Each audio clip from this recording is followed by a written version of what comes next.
జగన్మోహన్ రెడ్డి గారైనా అందరూ కలిసి నీచమైన మత రాజకీయాలు చేస్తున్నారు. మొన్నెక్కడో ఒక రాముల వారి రథం తగలబెట్టారని విన్నాం.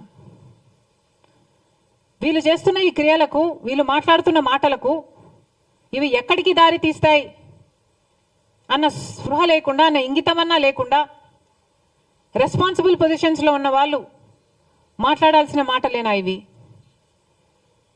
మళ్ళీ చెప్తున్నాం, లడ్డూ కల్తీ జరిగిన విషయంలో మతోన్మాద చర్యలు అవసరం లేదు, సవాళ్ళు ప్రతి సవాళ్ళు కూడా అవసరం లేదు. దీక్షలు, ప్రమాణాలు అంతకంటే అవసరం లేదు. ఇక్కడ కావాల్సిందల్లా నిజం. ప్రజలకు నిజం తెలియాలి. ఈ తప్పు ఎవరు చేశారు, పెద్ద చేపలా చిన్న చేపలా, ప్రజలకు నిజం తెలియాలి, చర్యలు తీసుకోవాలి. మళ్ళీ ఈ తప్పు జరగకుండా జాగ్రత్త పడాలి.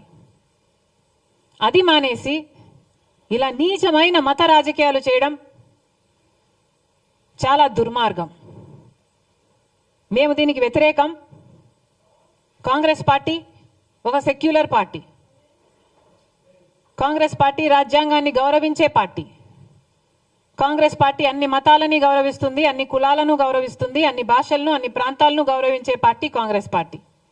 మా నాయకుడు రాహుల్ గాంధీ గారు సోదర భావం కోసం, ప్రేమను పెంచడం కోసం కన్యాకుమారి నుంచి కశ్మీర్ వరకు వేల కిలోమీటర్లు పాదయాత్ర చేసిన వాడు మా నాయకుడు.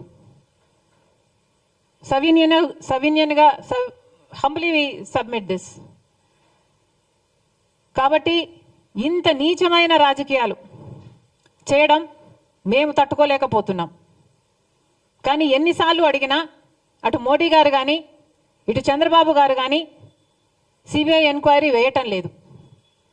కాబట్టి మేము కాంగ్రెస్ పార్టీ ఈరోజు సుప్రీంకోర్టు చీఫ్ జస్టిస్ గారికి ఒక లేఖ రాయడం జరిగింది. ఈ లేఖ ద్వారా సిబిఐ ఎంక్వైరీ జరగాలి అని, ఎందుకు జరగాలో దాని కారణాలన్నీ వివరించడం జరిగింది. సుమోటో కింద సుప్రీంకోర్టే దీన్ని టేకప్ చేసి ఇన్వెస్టిగేట్ చేయాలని కోరడం జరిగింది. ఒకవేళ సిబిఐ ఎంక్వైరీ ఏ కారణం చేతైనా వీలు కాకపోతే మన రాష్ట్రం చేస్తున్న ఈ సిట్ ఇన్వెస్టిగేషన్ను సుప్రీంకోర్టు స్వయంగా మానిటర్ చేయాలని కోరటం జరిగింది. Thank you.